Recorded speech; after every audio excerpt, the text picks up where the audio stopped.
Hi, good evening, and welcome to our presentation tonight, Sleeping in Uncertainty, some ways to quiet your mind and calm your body for a good night's rest. This is part of the Chaos to Coping series with Sweetgrass Psychological Services, which is a counseling and psychological assessment practice in Whitefish, Montana. So thank you for joining us this evening if you're here, or thank you for watching the playback if you happen to be watching the playback. So this evening we're going to be going over a lot of information.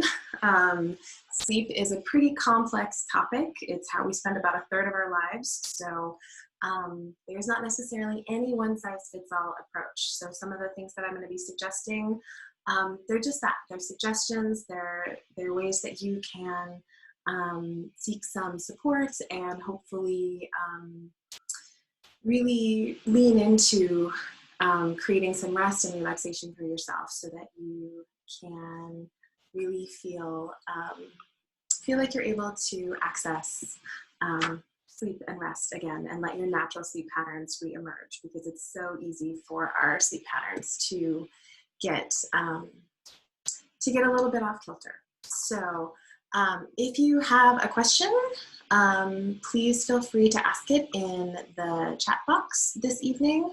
And we'll also have some time at the end for questions. So a little bit about me before we kind of dive in here.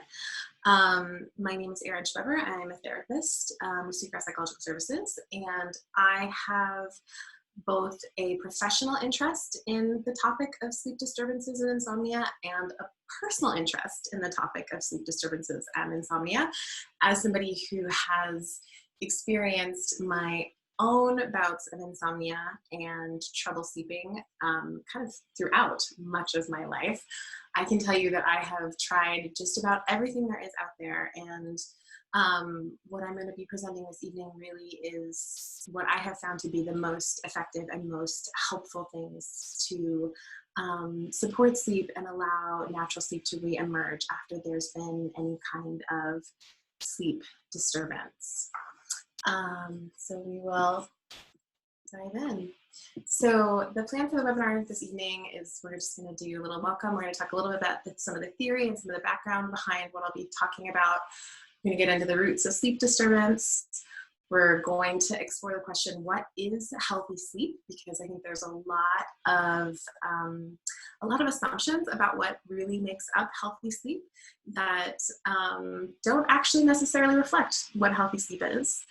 We're going to talk about the process of how practicing acceptance is one of the best tools we have to support rest and relaxation so that natural sleep can reemerge. We're going to explore what it means to welcome thoughts and sensations related to sleep disturbances.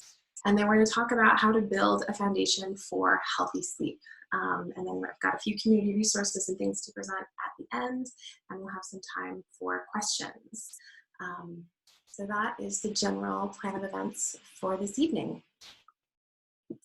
So for those folks who like to know this kind of thing, theoretical orientation tonight. I am a somatic therapist, which means that I am a therapist that really is oriented towards how to support and bring in and include the body in the therapeutic process as one of our most profound and powerful tools for finding healing.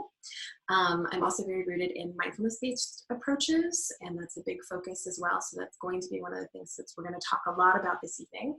And the final aspect of the theoretical orientation for tonight is something called Acceptance and Commitment Therapy for Insomnia, or ACT-I. And it's particularly based on the work of a psychologist from the UK named Dr. Guy Meadows, who wrote this book, The Sleep Book, which I think is one of the best resources out there for folks who are struggling with any kind of insomnia or sleep disturbance.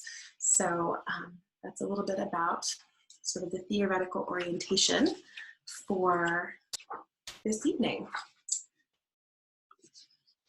All right, so what is at the root of our problems falling asleep or staying asleep. So basically at the core, for most people, psychological and physical discomfort is at the root of what we struggle with when we are having trouble falling asleep or having trouble staying asleep.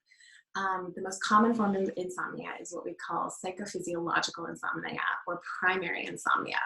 And in a nutshell, this is when our thoughts that we have, the feelings that we have, and the physical sensations that we have in our body create a state of activation or agitation that doesn't allow us to relax. It doesn't allow us to rest. So natural sleep is not able to occur.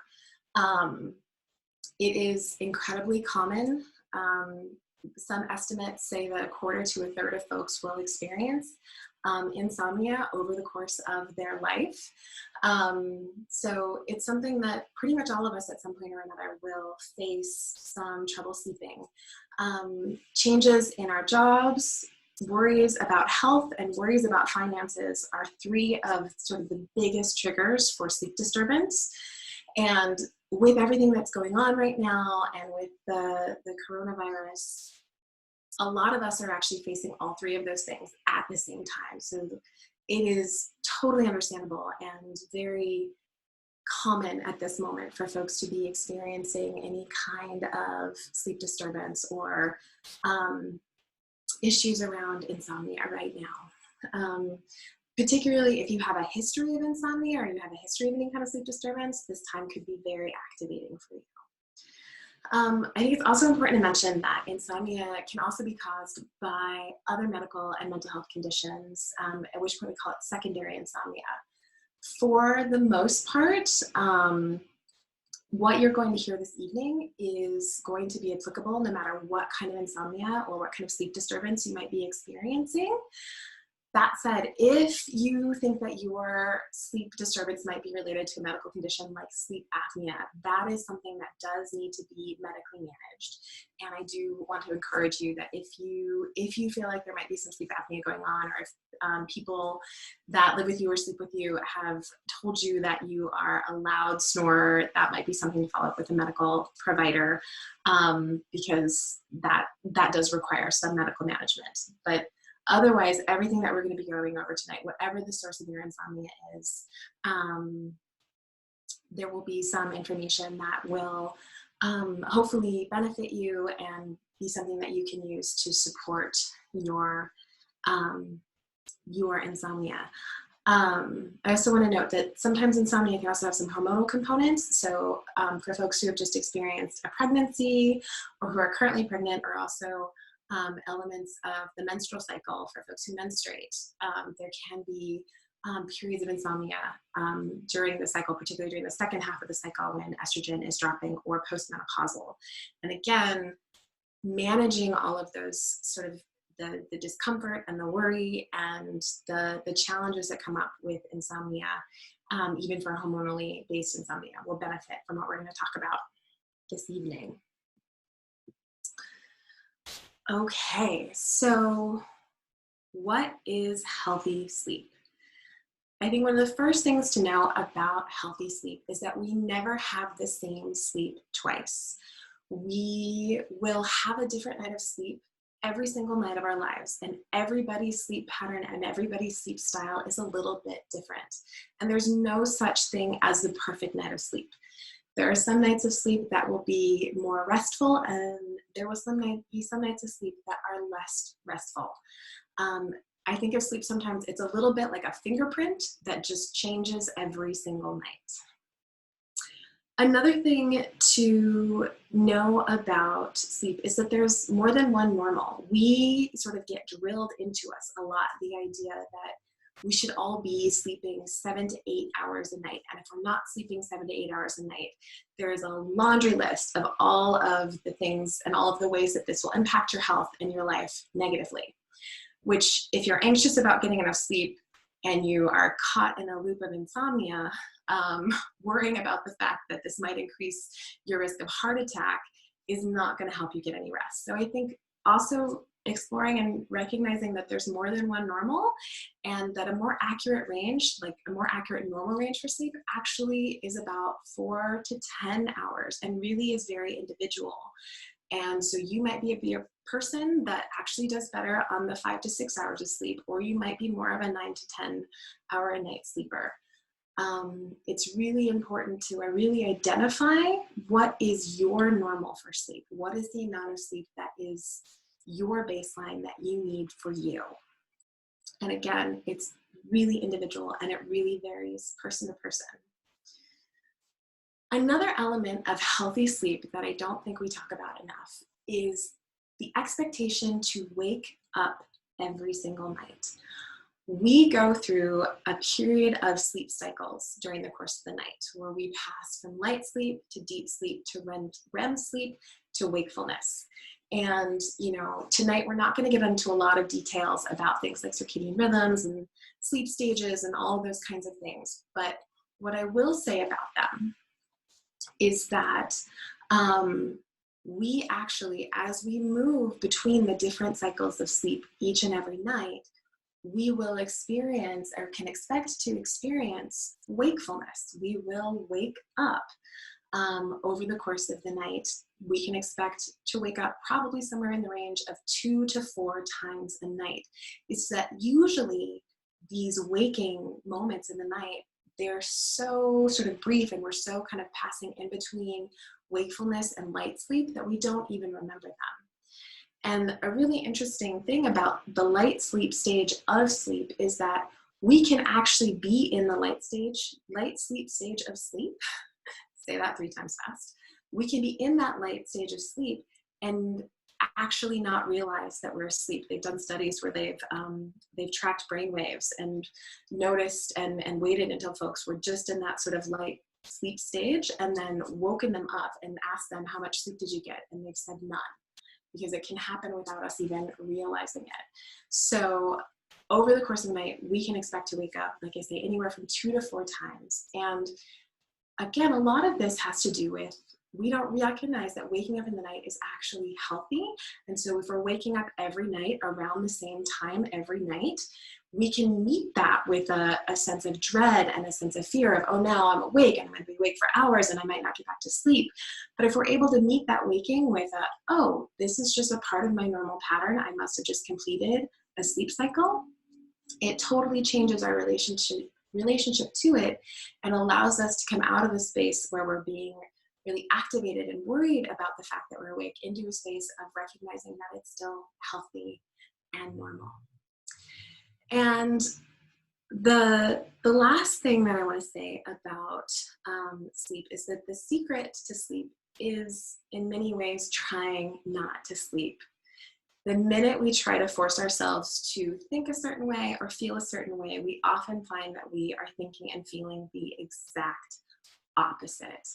And so the same is true of sleep. When we try to fall asleep, when we are in a space of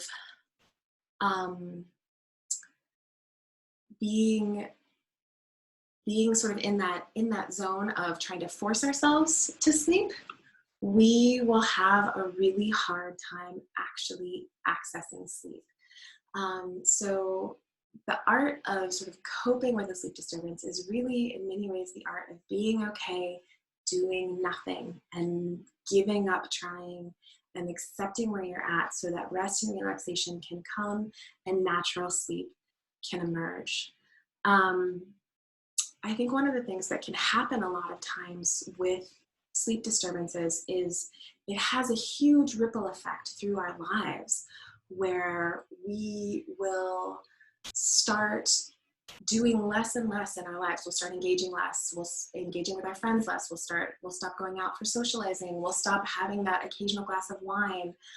We'll stop enjoying cups of coffee, or we'll drink maybe way too many cups of coffee and we'll feel jittery and wired. And then that only feeds that worry. We'll stop sleeping with partners. We'll maybe even stop dating. We'll put off trips. We'll put off applying for new jobs. We'll do all kinds of things until our sleep normalizes. And that only can feed that cycle of, I'm trying to fix my sleep, I'm trying to do something about my sleep, when actually what we need to be doing is nothing. So in sort of an interesting and paradoxical way, the goal in coping with insomnia or any kind of sleep disturbance is not to focus on falling asleep, but rather the goal is to focus on supporting rest and relaxation so that our natural ability to sleep and our trust in our natural ability to sleep can re-emerge and then create really sustainable natural sleep, and not sleep that is reliant on specific rules of, I have to go to bed at this exact time, and I have to take these medications, or I have to drink this tea, or I have to eat this food, or I have to have my earplugs and my eye mask, and that's the only way that I'm able to sleep. That's not really sustainable sleep, because if we set ourselves up expecting to have perfect conditions for sleep every night, we're often not going to be given that, because life very rarely serves up those perfect conditions for sleeping. So we want to be able to trust that no matter what is going on, no matter how we might be feeling, where we might be sleeping, if we don't have our mask, if we don't have our earplugs, if we haven't had our tea, if we haven't taken a pill, if we haven't taken a potion, or if it's, an hour past when we normally go to bed, that we can trust that our natural sleep will come. And so we really want to focus on allowing natural relaxation, allowing natural rest to occur, and through that sleep comes. And so we're moving the focus a little bit from falling asleep to simply allowing ourselves to rest. And it's in that state of quiet rest that sleep can emerge. Now, we can also know that even if we are not asleep, or even if we're not aware that we're getting some sleep, rest in and of itself is restorative. Rest in and of itself can be rejuvenating for us, so that we can know that we're going to have some energy for whatever we have to do the next day in our lives. So poor sleep often works kind of on a cycle. Basically, what happens is we have a night or two, or maybe several, of poor sleep, and we start to worry about sleeping, and we start to wonder what we need to do to make ourselves sleep. And so then we start trying again, props and pills and potions. Maybe we take melatonin, maybe we drink dark cherry juice, maybe we call our doctor and get a prescription for something. Maybe we download a meditation app and we start obsessively listening to sleep stories. And maybe for a night or two, those things sort of help. But often what happens is it doesn't help long term. And we find ourselves, after a certain time, that sleep story just doesn't quite do the trick anymore. And so then we have another night of poor sleep. And then that starts us worrying. And then we start trying more and more and more to fix it, or to do something that will allow us to fall asleep. And our focus becomes solely on falling asleep. The other thing that can happen with this is sometimes with taking medications, taking certain herbal remedies, and those kinds of things, is when we stop taking them, or when we want to stop taking those medications, we can actually experience something called rebound insomnia, wherein as soon as we don't have our medication, or as soon as we don't have the prop or the pill or whatever it is that we might be using, we suddenly find ourselves right back in that loop of insomnia, having even worse insomnia, because our body has come to expect that in order for us to be able to sleep. And so that is that's another one of the things, that those ineffective measures that we're trying to promote sleep actually end up backfiring and actually creating more poor sleep in the long term. So we want to let go of those things so we can allow natural, healthy sleep to emerge. Another aspect of insomnia is that it's often very rooted in feelings of worry and anxiety. And worry and anxiety as an emotional state is particularly tricky and kind of a little bit of a bugger because it pretzels back on itself. And we start having anxiety about having anxiety. We start having worry about having worry. We start having insomnia about having insomnia. And one of the things I've been sort of in some ways joking with some of my clients about over the last few weeks is it feels a little bit like collectively right now with everything that's going on, we're all sort of learning about all of the different ways that anxiety can show up in our minds and our bodies. And anxiety and insomnia can be incredibly, incredibly physically uncomfortable. And I think it's important to acknowledge that those physical discomforts that we can experience when we are suffering from poor sleep, when we're dealing with insomnia, can be truly scary and can even promote feelings of am I really sick? Is something really wrong with me?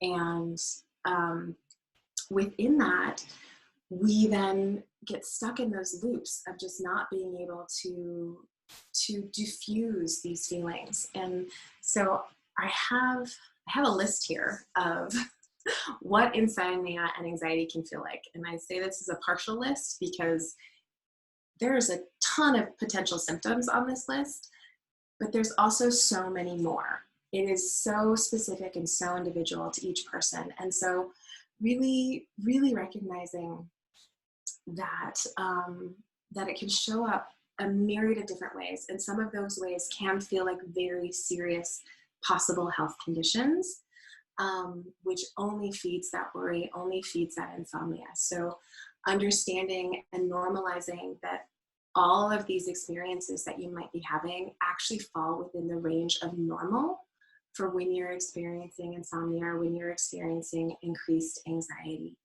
in your life. And I just want to take a moment to remind folks that if you have any questions or anything as we go along here, please feel free to type it out in the chat box and I will answer it as we go along because we've got thrown a lot of information at you tonight. The other thing is that we have to be open and we have to be willing to work with the reality of how uncomfortable this is. Often it's our attempts to try to get away from the discomfort of the insomnia, get away from the discomfort of the sleeplessness that perpetuates it and is those sort of unhelpful measures that then continues that cycle of creating poor sleep, creating worries about the sleep, us engaging in unhelpful sort of or not sustainable or healthy coping strategies, and then continuing to have poor sleep. So a big part of this is recognizing we need to be able to, in a way that feels really safe and mindful, actually touch into the discomfort of what it feels like when we are experiencing insomnia. And we're going to talk much more specifically about what that entails as we go on tonight. So again, the problem controlling sleep. If we are trying to control our sleep, if we are trying to make ourselves sleep, we can pretty much rest assured that we will not be able to fall asleep.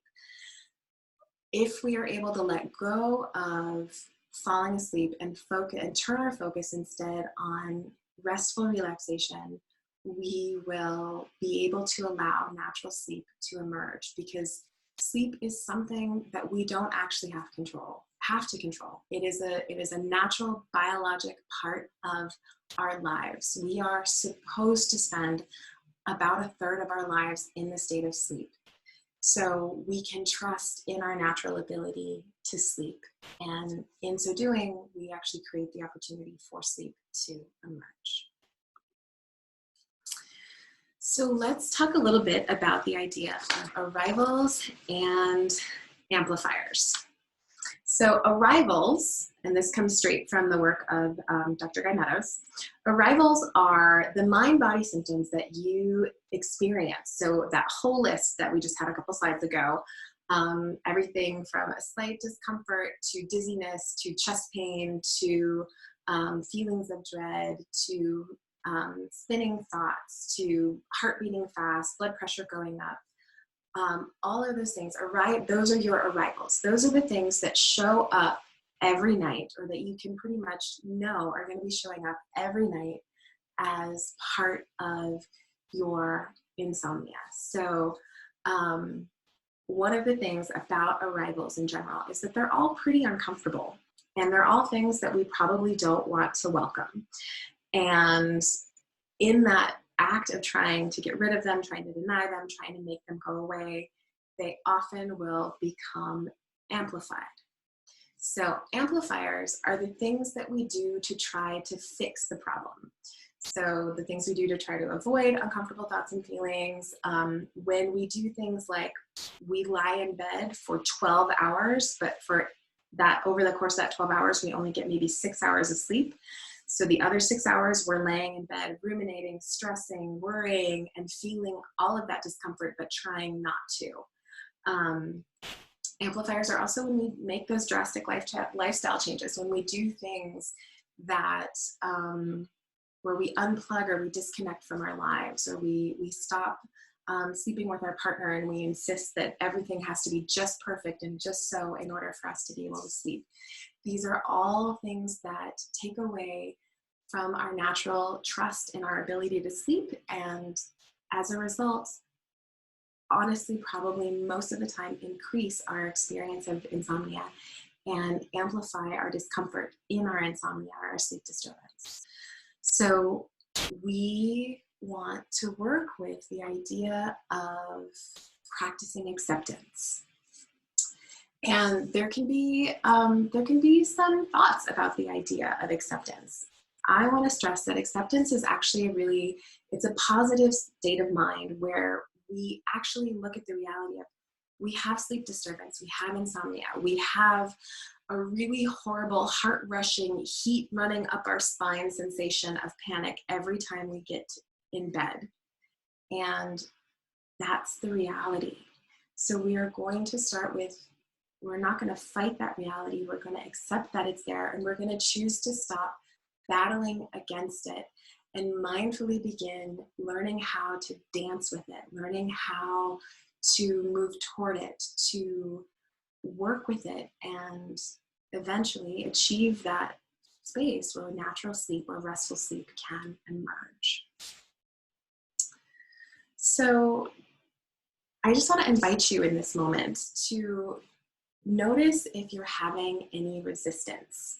And resistance can show up a lot of different ways. Here are some examples of some resistance that you might be having right now to this idea of accepting the fact that you have these arrivals, that they're very uncomfortable, and you don't want them there. And what does it mean to have resistance to that? So it could be thoughts that you'll fail. It could be ideas that this is too hard. It could be that this is not what you wanted to hear in an insomnia presentation, and you were really hoping that there would be some like cure-all quick fix. Do a 4-7-8 breathing technique, and presto chango alakazam, sleep will come. It could be that you are really just wanting to have some medication or something like that. It could be that you're thinking to yourself, my mind doesn't work that way. My mind is too strong, or my mind is too stubborn, or that just doesn't feel like the way my mind works. It could be that you're even feeling too tired or resentful, that this is something that you have to deal with at all. So just notice any resistance that's here and know that it's welcome, that resistance is actually part of the process, and part of acceptance is saying hello to that resistance and allowing it to be at the table and saying, okay, now I'm having thoughts of resistance, and I can accept that too, along with working to accept my experiences of insomnia and the discomfort that that can bring. So I really believe that one of the best paths to acceptance is mindfulness. Through mindfulness, we begin to notice our thoughts and sensations. We begin to learn really clearly what are our arrivals, what are our patterns. And through this learning, we get to begin the practice of, how do I not get hooked into it? how do I not go to a place where this continues to escalate and I get this super hyper adrenaline rush and feel like I want to crawl out of my skin and need to crawl out of bed right now. As we begin to recognize these patterns, we can then begin to alter our relationships to them. And through altering our relationships to these patterns, we will be creating new patterns. We will be creating new ways of coping with and managing our sleep disturbance, our insomnia, so that we can actually rebuild healthy sleep in our lives. The other thing that mindfulness does that I think is really important is mindfulness gives us a moment of pause. With mindfulness, one of the big things that we're practicing is this idea of there is a stimulus or there's a trigger and then there's a reaction. And a lot of times those things are really merged together and we have a hard time separating ourselves from the trigger and our reaction. Mindfulness allows us to begin to just put a little bit of space in there so that these things don't feel submerged, so that we can start to choose our response. We can start to have a different relationship to whatever is coming up for us. So some mindfulness techniques. Name it to tame it. This is one of sort of the most basic and most important mindfulness techniques. And when it comes specifically to sleep disturbances, non-judgmentally name what is happening is going to really help you to start to disengage that threat response, because our minds can't tell the difference between us battling our insomnia or us battling a saber-toothed tiger that just jumped out of the bushes. It all feels like threat, whether that threat is something that is externally created or something that is being built up internally inside of us. And so as we name it, we actually are able to tame it and disengage that threat response. We're basically, in some ways, we're teaching ourselves that it's okay to approach something that feels really maybe chaotic and dangerous, or maybe even a little bit impossible. So what that looks like is saying things in your mind like, oh, now my mind is giving me thoughts of worry that I'll look terrible tomorrow if I don't get any sleep tonight. Now my body is having a sensation of my stomach clenching.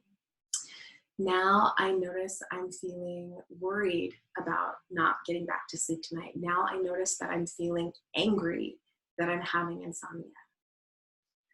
Another way to sort of name it is what we call person-first language. And this is sort of that idea. It's really easy to sort of go into that space of, well, I am insomnia. I am an insomniac. I am not sleeping. As opposed to, I'm a person having an experience of insomnia. I'm a person having a hard time sleeping right now. There's a subtle and important difference in that language and the power of that language to help our bodies and minds begin to untangle from the threat that we're feeling as a result of not being able to sleep and having insomnia. And as we untangle that threat, we again are able to literally teach ourselves, create new pathways in our minds that this is not something that is actually going to harm us, that this is something that we can cope with, and that can create the opportunity for rest and relaxation to happen so that sleep can emerge. Another thing, or another sort of helpful tool in the name it to tame it category, is labeling. So labeling your thoughts. I'm having a thought about work.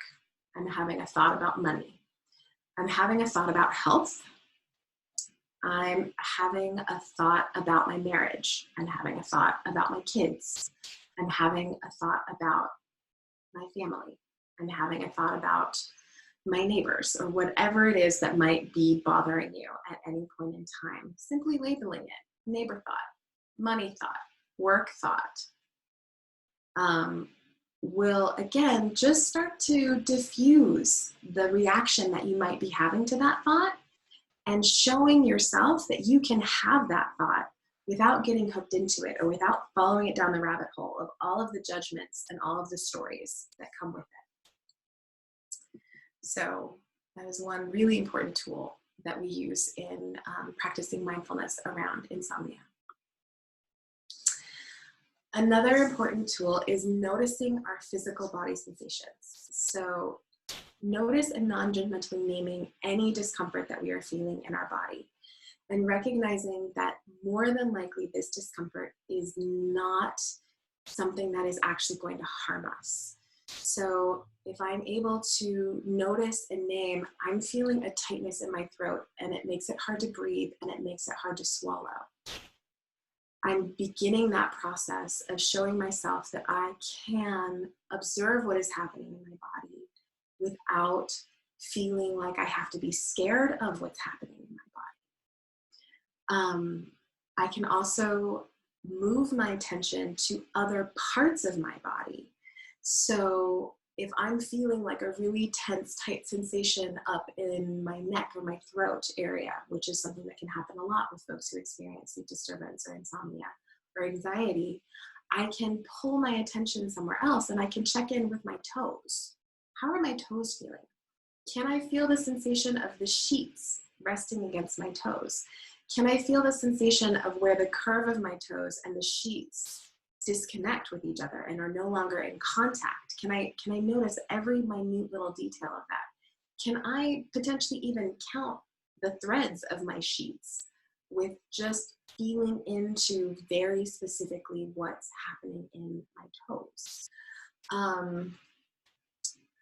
Focusing on different sensations, focusing on all of the parts of your body is one of the most important ways to, again, begin to practice mindfulness and begin to separate ourselves from that sense of panic or that sense of worry about what's happening, and being able to just non-judgmentally observe it. And again, be teaching ourselves, literally in that moment, we are teaching ourselves that this is okay. And that even if we are experiencing discomfort, even if we are experiencing worry of some kind, we can still access rest. Some other sensations that sometimes really help to anchor folks to the present moment and really come into their bodies is focusing on the sensation of your pulse. You can take your pulse at your neck or at your wrist, or just sort of listen for the sound of your pulse in your ears. You can also feel the sensations of your breath and the rise and fall of your chest.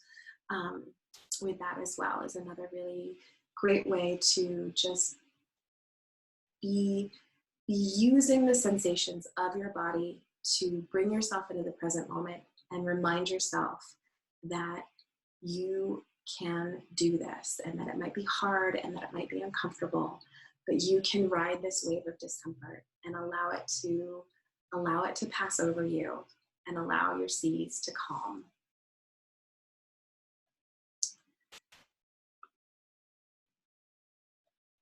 So, curiosity.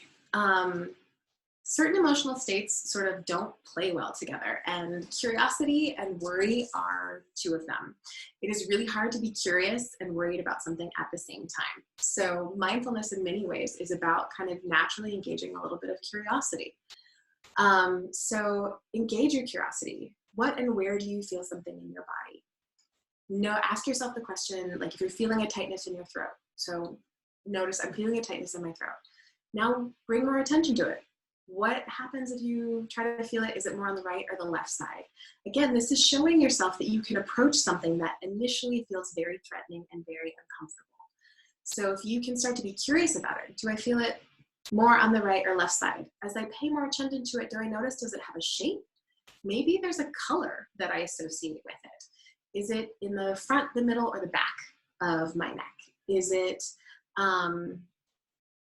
does it feel hard? Does it feel soft? Those kinds of questions.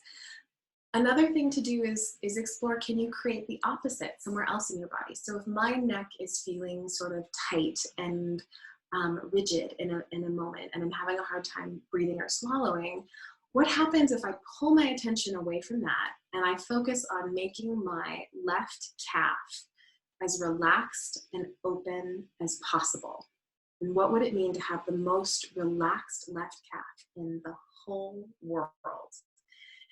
These are sort of, maybe sound a little bit silly or a little bit sort of nonsensical, but it really does help to redirect our thoughts a little bit, and again, allow us to approach something that initially feels very threatening and begin to approach it with that sense of curiosity and that defusing of the threat that we might be experiencing, so that we can actually allow ourselves to find rest and to find relaxation, so that sleep can hopefully emerge. But again, the goal is not actually to fall asleep. The goal is to find a little bit of rest and find a little bit of relaxation. Another thing is just getting curious. What happens when I bring some gentle touch to the sensation? So if it's a tightness in your throat, or maybe a pressure in your chest, or a knot in your tummy, what happens if you just bring some gentle touch to that area? And just being curious, does it move, does it shift, does it change at all? And observing yourself and having that curiosity be activated. So this is all about accepting being awake. So letting yourself relax, let go of trying to sleep, and simply rest in your bed. A lot of conventional advice for dealing with insomnia will encourage you to, if you're not falling asleep right away, get out of bed and do something else until you feel tired again. I don't really support that advice in a lot of instances, because the minute we start assessing for, am I falling asleep? Am I not falling asleep? We are waking ourselves up. So actually just being okay, being awake in bed, focusing on relaxing and finding some rest, practicing that as a skill and creating that association with your bed. It's okay for your mind to wander at this time. Just observe your thoughts without judgment. Notice your reactions and learn their patterns. Learn the patterns of your arrivals. What happens when, does it start with a sense of heat or a shakiness in your spine, and then your mind automatically goes to, oh my God, this is just like last night or the last 10 nights when I couldn't fall asleep. Is it happening again? You now know what to expect, that the minute you feel that sort of heat shakiness in your back, that your mind is going to come in with that thought. So you actually can begin to observe yourself having that thought and even say, oh, now my mind is giving me the thought that I'm not going to sleep. And through that, you are disengaging from the threat and stepping out of the pattern to create a new one. And then we are practicing welcoming whatever arrives. So how we respond determines our experience. And this is a quote directly from the sleep book.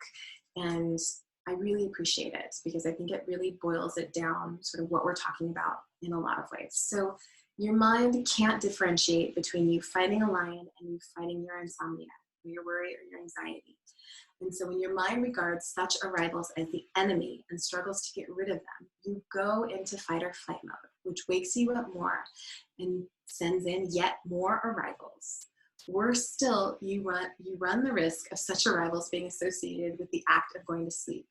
This means that they show up every night like clockwork, because the brain remembers the previous night's struggle and feels it needs to prepare you by putting you into fight or flight mode for the night ahead. So we will start preparing for our insomnia often hours before we go to bed.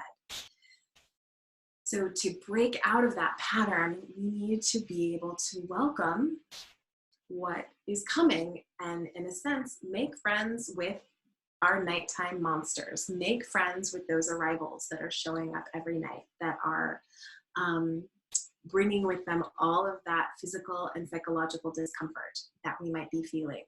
If we can start to make friends with them, if we can start to recognize it's just a thought, it's just a feeling, and it doesn't actually have the ability to harm you, we can start to recognize that we can welcome these pieces. They stop feeling like such a threat, and then we are actually able to lean into rest and relaxation. So welcoming your monsters. Use mindfulness skills to recognize and name them. You might even actually give your monsters specific names, like, here's Harry, here to remind me that I have never been a good sleeper and I never will be a good sleeper. And here's Pamela, she's here to remind me that I might be having a heart attack right now. Just silly little things like that creates a little bit of a playfulness to it and allows you to have a different relationship to these thoughts and these arrivals as they're coming. See if you can even thank them for coming. Like, oh, welcome. You are right on time, just as I would expect you to be here. You can also, if there's specific things that your sort of insomnia, you notice a pattern in the messaging that it gives you. Like maybe there's a message that you get repeatedly with your insomnia that you can't do anything right. Or that nothing you do matters. Maybe that's something that shows up. That's one of the monsters that arrives every night. Sing it to yourself in a silly voice, or maybe use like a Homer Simpson voice to tell it to yourself. All of these are strategies to begin to engage playfully with these monsters as they're showing up. And again, we are then diffusing our reaction to these monsters, and through that, we are able to access that rest, access some relaxation, and then hopefully sleep will emerge. I also want to say that you don't have to do all of these at once. I probably should have said this earlier, that, beginning with mindfulness, learning your patterns, moving into acceptance, moving into welcoming, you can take those one step at a time. And I really recommend taking this one step at a time, maybe even spread it out over a few weeks, where this week I'm all about just discovering and learning what my patterns are. Who are my arrivals? And then this week I'm really noticing what my amplifiers are. Just noticing all the different ways that I maybe amplify these issues. And then practicing that mindfulness to begin to stop reacting to them, and then getting to that place where you can actually start to welcome them into your night, because they'll be there every night, just like last night.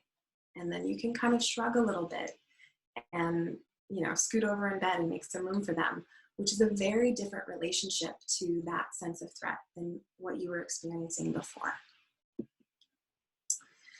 So let's talk about building normal sleep. Remember that normal is what's normal for you. So the first thing that you want to do is choose a sleep window based on your unique needs. And when I say choose a sleep window, what that means is think about how much sleep do you actually feel like you need? Are you a 5 to 6 hour? Are you a 9 to 10? How much sleep do you actually need to get through your day? And keep in mind, this is something that fluctuates. Generally, as we get older, we need less sleep. So pick an amount of time that you would like to sleep, and then set your sleep window and plan to be in bed for that amount of time. For some people, especially if you have been staying in bed for 10, 12, 14 hours trying to get 6 or 7 hours of sleep, this might mean that you're actually spending a lot less time in bed. So choose your sleep window, how much sleep you want to get, and start experimenting. Just being in bed for that amount of time. And really, again, focus on trying to stay in bed for your sleep window and cultivating that restful relaxation while you're in bed. Go to bed and get up at roughly the same time every day. This isn't about having hard and fast rules or a lot of rigidity around our sleep patterns, but it does really help us to have some stability and some constancy, especially as we're allowing natural sleep to reemerge. So within 30 to 40 minutes of the same time, going to bed and getting up every day. And then again, try to stay in bed, focusing on rest and relaxation during your sleep window. Really trying not to get out of bed during those times if you can help it. And noticing, like, if you wake up in the night and you're feeling hungry, What is it like to sit with that hunger mindfully for a few moments and observe it? The same is true if you feel like you need to go to the bathroom. What's it like to sit and just mindfully notice that for a few moments? Does it shift? Does it change? Do you find yourself feeling less reactive to it? It doesn't mean you can't get up and have a snack. It doesn't mean that you can't get up and go to the bathroom. It's just that element of, again, bringing in that little bit of pause before you do it so that you can start to shift your patterns around it. So 3 stages of seeking rest, or another way to think of this is like, it's like a medals podium. So the gold medal is laying in bed asleep. That is a gold medal. In this phase, you are conserving the most energy and getting the most restorative rest. The silver medal is laying down and resting peacefully. So this is a state of quiet wakefulness that focuses on rest, allowing natural sleep to occur. You are conserving energy at this state, and you are getting some rest. So this is a solid silver medal hitter.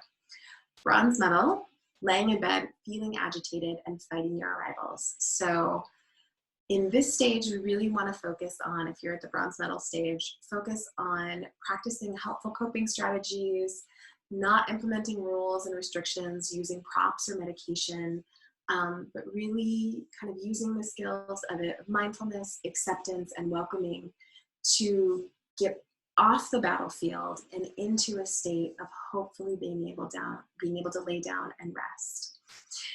And off the podium is when you are feeling so agitated and so sort of adrenalized in those moments that you absolutely have to get out of bed. And if that does need to happen, and I know some nights, believe me, I know, some nights it does feel that way, like you need to get out of bed for a few moments.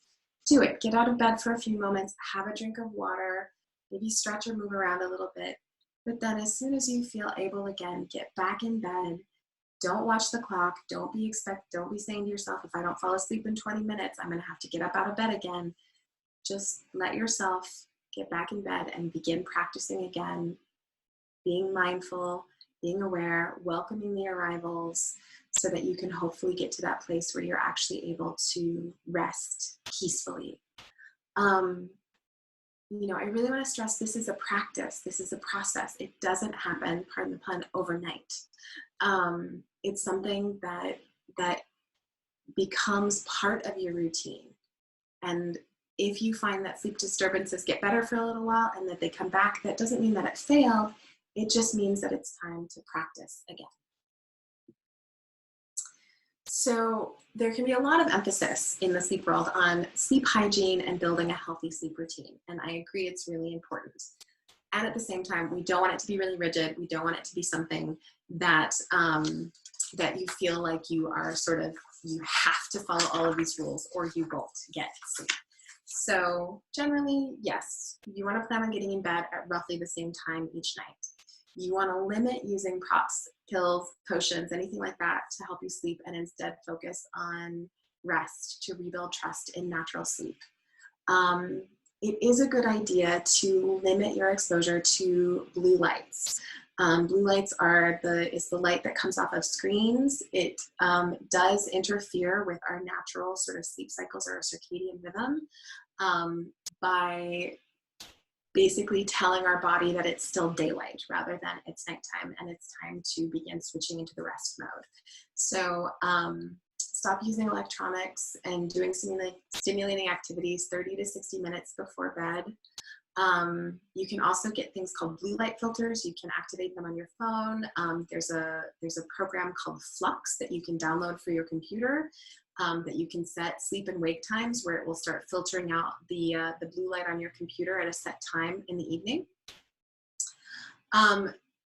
Develop a wind down routine where you lock your doors, you put on your pajamas, you brush your teeth, you wash your face, all of those kinds of things that just sort of start communicating to yourself. We're moving into that state of working towards rest again. Get in bed, let yourself rest, and engage in a quiet activity or just resting before you turn out the light.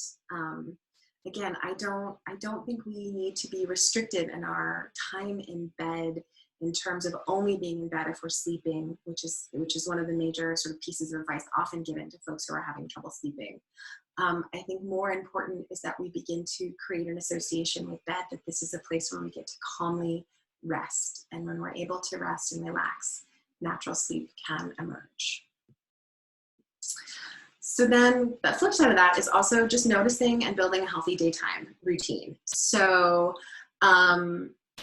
structure creates pockets of predictability, and predictability creates a sense of safety. And especially during this time right now, when we are all experiencing a lot of unpredictability, we're all experiencing a lot of uncertainty, actually giving ourselves some structure, actually creating some scaffolding or some foundations in our days is going to be something that is going to potentially be really helpful in managing anxiety, managing stress, and hopefully also supporting healthy sleep and moving out of a state of insomnia or sleep disturbance.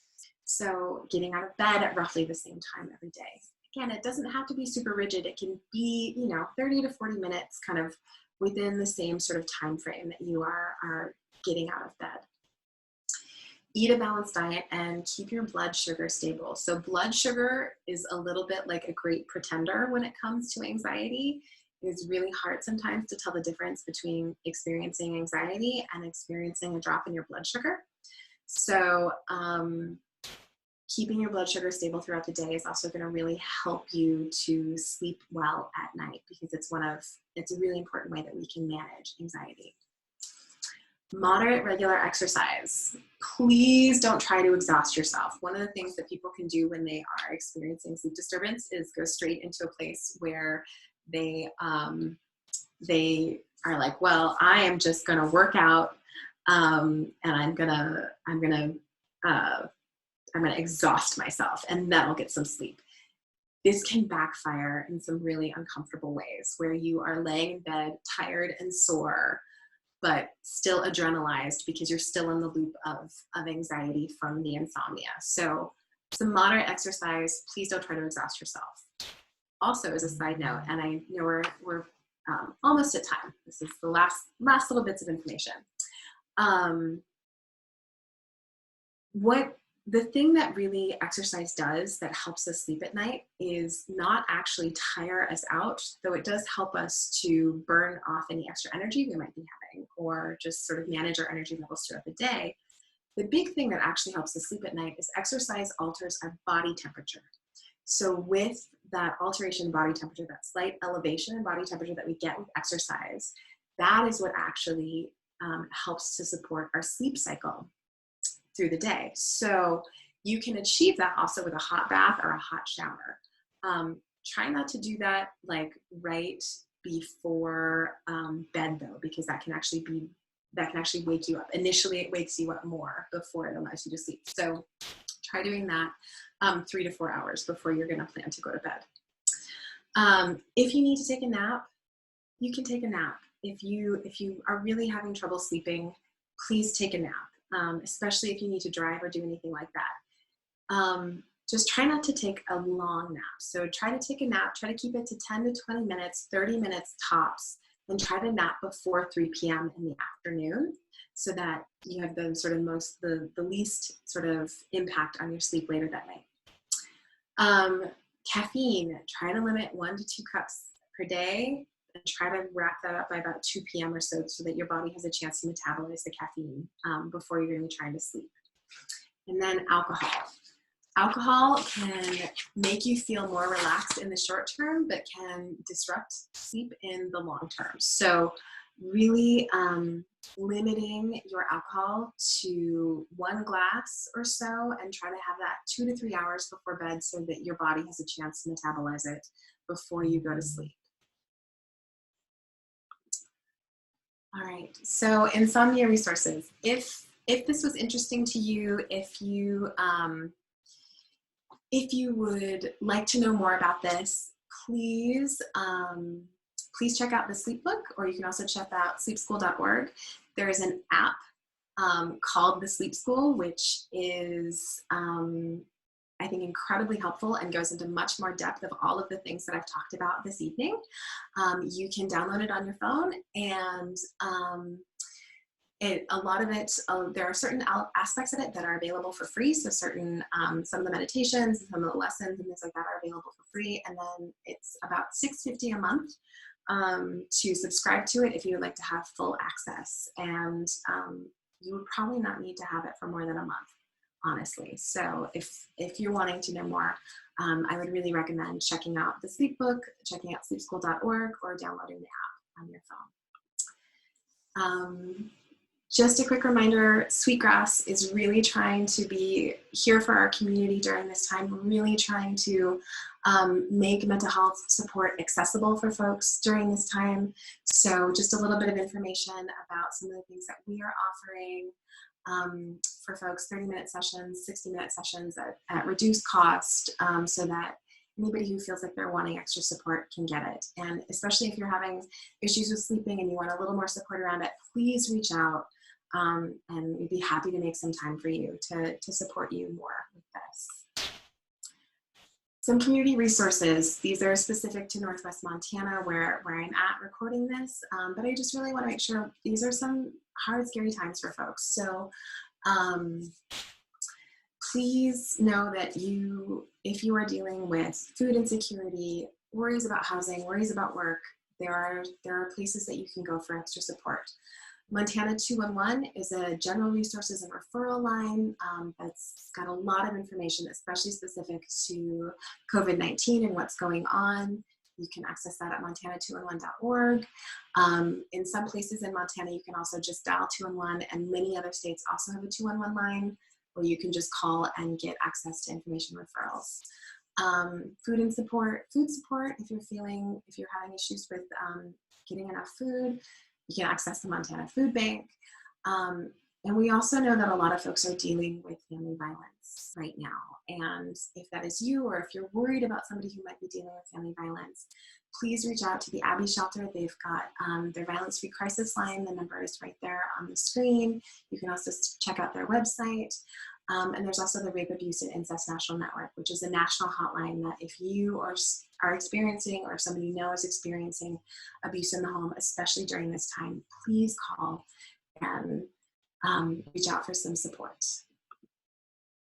All right, thank you so much for your time and sticking in there through this. I'm sorry we went about 5 minutes over.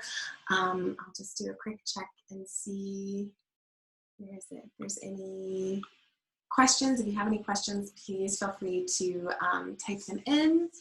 And if not, we will wrap up for tonight. And I just want to thank you all for your time. And I really want to wish you rest. And through that rest, my hope is that you're also able to maybe get some sleep. If you want some more information about Sweetgrass Psychological Services and everything that we offer to the community, please check out sweetgrasspsychological.com, and that's also our phone number where you can call if you've got questions or to request an appointment. We've got incredible therapists, and we really want to be here and support our community during this time. All right, so I'm thinking, doesn't look like we're going to have any questions this evening, so I will sign off, and I just want to thank you all so much for sticking in there. There's a lot of information, and sleep is an incredibly complex and challenging topic, especially if you are struggling with insomnia or sleep disturbance. It's really hard. I know, I've been there, but I also know that through practice, through acceptance, through welcoming, we can actually allow natural sleep to reemerge and have, if nothing else, some rest and relaxation, which is something we can all use right now. So take care of each other out there, and I will see you all later.